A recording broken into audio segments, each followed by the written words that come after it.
예, 매주 금요일 한상혁의 나비 효과 시간입니다. 작은 날개 몸짓이 커다란 변화를 가져온다. 그런 그 취지하에 이슈들을 보고 종목들 보는데요. 최근에 적중률이 상당히 높습니다.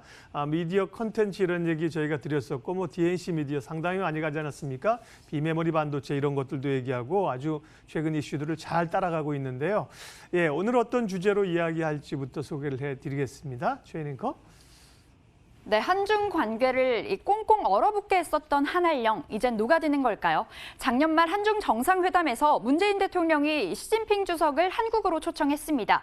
그 이후에 세부적인 내용이 전해지진 않았지만 올해 상반기 중으로 시진핑 주석의 한국 방문이 거의 확실시됐다고 청와대 측에서 전달을 했는데요. 우리 정부는 이 중국 내에 남아있는 한알령 기류를 완전 없애기, 이 부분에 초점을 맞춰서 좀 박차를 가할 것으로 보여지고요.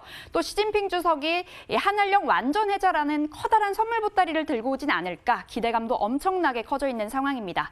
때문에 지난 2016년 사드 배치 이후에 좀 직격탄을 맞았었던 중국 소비주들 쪽으로 관심이 쏠리고 있는데요. 카지노나 면세점, 호텔, 화장품 관련주들은 안도의 한숨을 내쉬고 있는 모양새였습니다.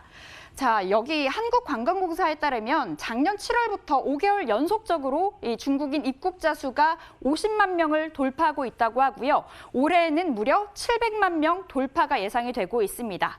자, 그렇다면 우리도 어서 빨리 이 중국 소비주들 쪽으로 눈을 돌려야 하는 거 아닐까요? 그런데 일부 전문가들은 아직은 좀 이르다, 아직은 좀 섣부르다라는 자세를 취하고 있습니다. 작년 말 11월에 왕이 외교부장이 방한을 한 적이 있었습니다. 이때도 5년 4개월 만에 방한이어서 참 기대도 컸고요. 중국 소비주들도 덩달아서 올라가는 모습 보였었는데 하지만 그 결과가 좀 아쉽게 나오면서 이 중국 소비주들 실망 매물이 좀 출회가 되는 모습이었습니다. 자, 이때를 교훈 삼아서 이번에도 아직까지 구체적으로 전해지지 않은 만큼 좀 더 기다려보자, 섣부르다라는 자세도 있고요. 일각에서는 아니다, 이제 시작이다, 얼른 올라타자라는 그 의견들이 팽팽하게 맞서고 있는 상황입니다. 자, 이럴 때 우리는 어느 쪽에 서서 어떻게 대응을 해보면 좋을까요? 한상혁의 나비 효과에서 체크해 보시죠. 예, 오늘은 중국과 관련된 시진핑 주석의 방한 가능성, 중국 소비주 관련된 얘기군요. 유한타증권 파이낸스 허브 강남점 한상혁 과장과 함께합니다. 어서 오십시오. 네, 안녕하세요. 중국은 뒤끝 있어요, 그죠? 사드를 3년 반을 끌고 온 건데. 맞습니다. 근데 중국이 뭐 만만대 아니에요, 원래. 네. 국가 간의 그런 어떤 일종의 대결이니까 어찌 보면 뭐 2, 3년 끄는 거는 그럴 수 있다. 이제 변화가 좀 있을 것을 기대하는 건데요. 시진핑 주석이 이제 언제쯤 오는 걸로 돼 있습니까? 네, 일단은 청와대 관계자 네. 얘기에 따르면 상반기 중으로 이제 방한할 예정이라고 좀 밝힌 바가 있습니다. 2020년을 맞아서 제가 이제 새해 좀 올해 좀 몇 가지 이벤트들이 중요한 이벤트들이 있으니까 그 이벤트를 중심으로 좀 말씀을 좀 드리고 있는데요. 지난주에는 뭐 제약바이오 업종의 가장 큰 행사라고 할 수 있는 JP모건 헬스케어 컨퍼런스에 대해서 좀 말씀을 드린 바가 있고요. 예. 아마도 지난주에 전 업종 가운데서 아마 제약바이오 업종이 가장 좋은 흐름을 아마 보였을 겁니다. 그리고 올해 또 하나 주목해 볼 만한 이벤트가 지금 말씀하신 대로 시진핑 주석의 방한이 있습니다. 지난 25일에 시진핑 국가주석의 그러니까 올해 상반기 방한이 확정적인 단계다라고 청와대 관계자가 좀 얘기를 한 바가 있고요. 아마도 이제 청와대에서 얘기가 나온 만큼 시 주석의 방한은 좀 확정적일 것으로 좀 보고 있습니다. 문재인 대통령께서도 지난번 한중일 정상회담 때 공식적으로 시진핑 주석의 방한을 요청한 바도 있고요. 정확한 날짜가 아직 확정되지는 않았으나 아마도 상반기, 그리고 제 예상대로 하면 상반기 중에서도 한 1분기 정도 좀 방한이 이루어지지 않을까 좀 생각하고 있거든요. 그 이유는 이제 북한 문제가 있기 때문에 그렇습니다. 대북 문제가 있기 때문에 대북 문제가 중국으로서는 간과해서는 안 될 문제이기 때문에 이것을 시간을 계속 끌면서 북한과 미국과의 북미 간의 관계가 악화되기보다는 빨리 앞서서 중국이 나서면서 이런 북미 간의 관계를 좀 다독일 필요가 있기 때문에 이런 시기를 봤을 경우에는 한 1분기 중 올해 좀 빠른 시기 내에 시진핑 주석의 방안이 좀 유력하지 않을까라고 좀 예상을 좀 하고 있고요.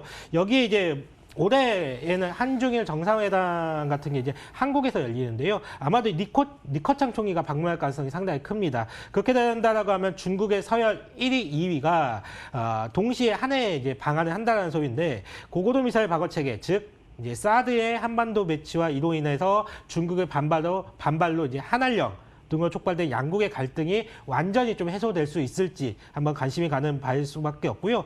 그리고 이제 주식시장에서도 아마도 이러한 기대감이 올해 1월부터 빠르게 반영될 가능성이 매우 높습니다. 그렇기 때문에 2020년 첫 주제로 시진핑 주석의 방한을 계기로 다시 한번 중국 소비주에 대해서 한번 주목해보고 관련 종목들까지 점검해보는 시간을 가져보도록 하겠습니다. 왕이 외교부장이 오는 거랑은 뭐 급이 다르죠. 시진핑 주석이 오면요. 그렇죠. 그야말로 이제 한중 관계 복원의 상황이라고 봐도 되는데, 다만 투자라고 하는 게 그렇게 쉽냐, 꽃길만 갈 수 있냐, 그러면 시진핑 온다, 중국 관련도 지금부터 사서 사면 계속 오르고, 그렇게 간단하겠습니까? 어찌 보면 방한 얘기 나올 때 방한 전에 매수해서 방한 시점이 임박하면 오히려 매도해야 되는 건 아닌가, 이런 생각도 들 수 있어요. 네, 아주 좋은 네. 질문이신데요. 맞습니다.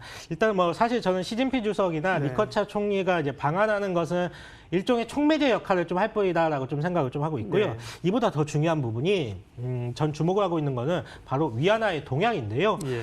일단은 미중 간의 무역 협상 1단계가 어찌어찌 마무리가 되고 이제 서명만 남기고 있지 않습니까? 그런데 아직까지 합의된 내용이 뭐 구체적으로 확인이 안 되고 있습니다. 예정되어 있는 관세 정도가 일부가 뭐 취소 또는 축소, 이 정도만 좀 얘기가 나오고 있지, 미중 간에 지금 뭐 지적재 사건이라든지 강제적인 기술 이전, 뭐 금융시장 개방, 뭐 환율 문제 등 좀 첨예하고 대립하고 있는 문제에 대해서는 아직 어떤 식으로 해결하겠다는 정확한 내용이 전혀 나와 있지 않고 있거든요. 여기서 로버트 라이트하이저 미 무역대표부의 인터뷰를 좀 주목을 해볼 필요가 있는데요. 로버트 라이트하이저는 이제 미중 간의 무역 협상을 진두지휘하는 분이시죠. 이분이 이런 말을 했어요. 이번에 미중 간의 1단계 무역 합의가 실행이 된다라고 하면 중국으로 약 2천억 달러 물량만큼 더 수출할 수 있게 되었다라는 말을 이제 하게 되었는데요.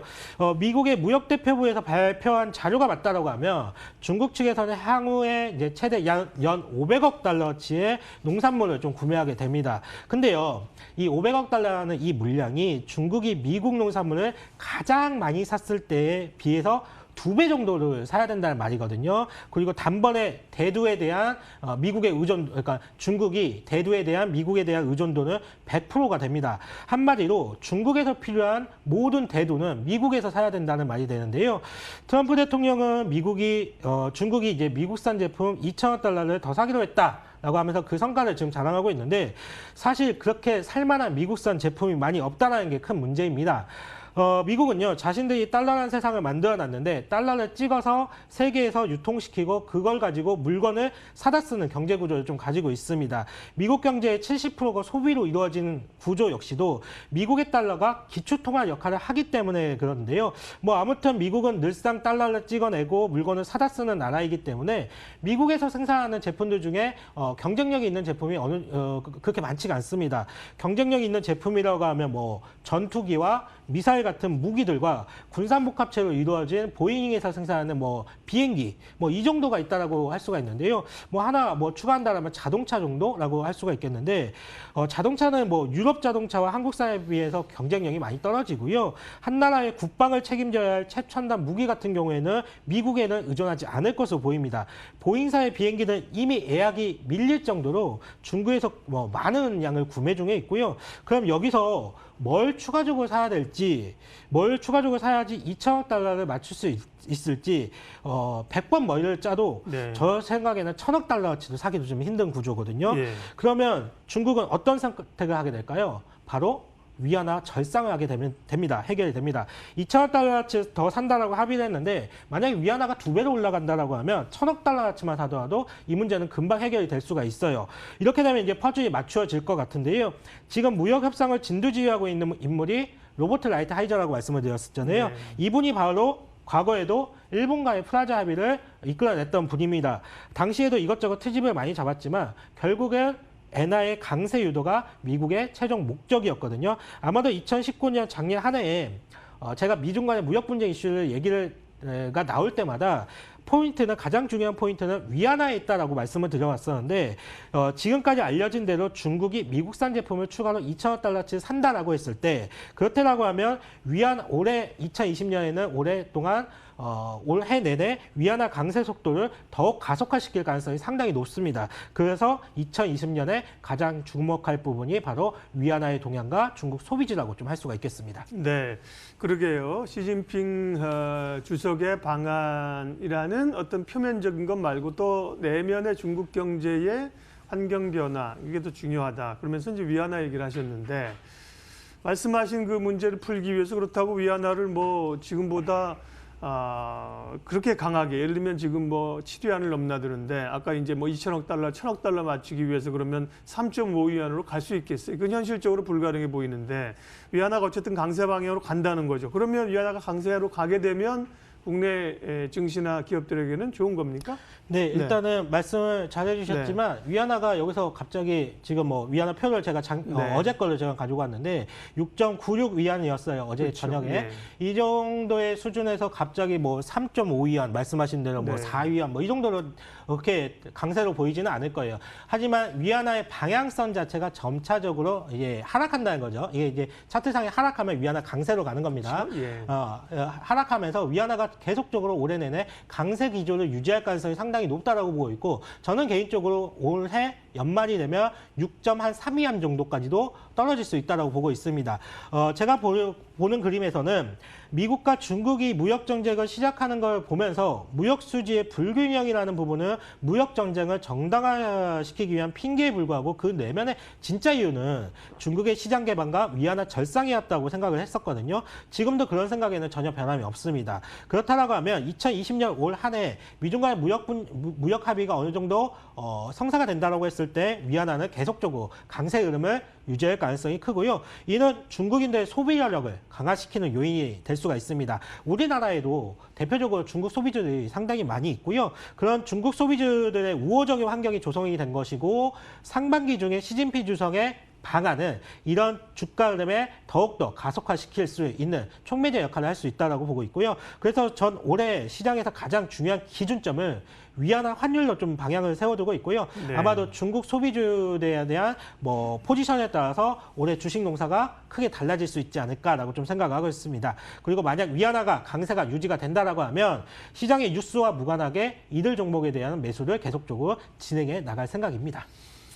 문제는 사실 위안화랑 또 원화랑 비슷한 방향으로 움직인다는 게 좀 고민이긴 해요. 예, 그러나 뭐 그 차이가 난다고 하면 위안화가 조금 더 상대적으로 강하게 흐름이 간다고 하면 국내 기업들은 수출하기 좋은 환경일 것이고, 중국인들도 소비를 많이 하게 되면서 중국 소비주들은 탄력을 받을 수 있다. 이게 이제 요지입니다. 네, 맞습니다. 정확하게 짚어주셨네요. 그러면 관련된 오늘 이야기. 물론 이제 또 지금 당장 뭐 리커창 총리나 시진핑 주석의 방안도 물론 뉴스고 이슈에 그죠? 그것도 영향을 미치고, 말씀하신 위안화까지 포함해서 봤을 때 종목 전략.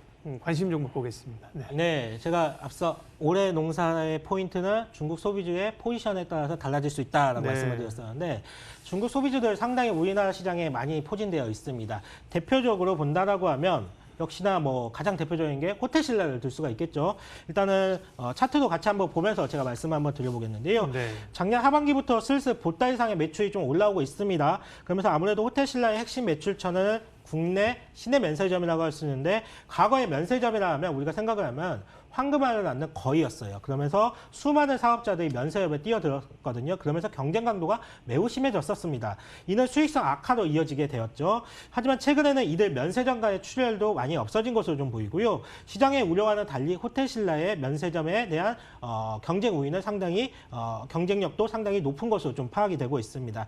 국내 면세 부분이 역대 최고 매출을 좀 갱신하고 있고요. 중국 소비주와 관련해서는 탑픽으로 좀 꼽아볼 수가 있을 것 같습니다. 올해에는 두 자릿수 매출 증가와 동반된 수익성 개선, 뭐 이런 부분들이 확인될 경우 주가 상승력은 매우 클 것으로 좀 보고 있는데요. 차트 한번 보실까요?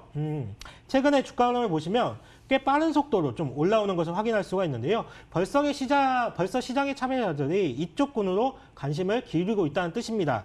최근 2영업일 연속으로 갭 상승을 하면서 시작을 했기 때문에 오늘 당장 따라붙기에는 기술적으로 조금 무리가 있어 보이는 자리인데요. 하지만 87,500원 제가 보는 라인은 이 라인이 될 것 같은데요. 이 87,500원 라인에서는 충분히 충분히 공략이 가능한 자리라고 볼 수가 있겠습니다. 이 87,500원 자리가 이때 3월 달에 갭 상승했었던 이 자리와 전고점 영향이 87,500원이었거든요. 그렇기 때문에 이 라인에서는 지지가 강력하게 될 것으로 좀 보여지고 있기 때문에 숨고르기 양상으로 주가가 조정을 보인다라고 하면 87,500원 이 정도 자리에서는 적극적으로 매수가 필요한 자리라고 좀 보여지고 있고요. 네. 다음은 파라다이스 한번 보도록 하겠습니다.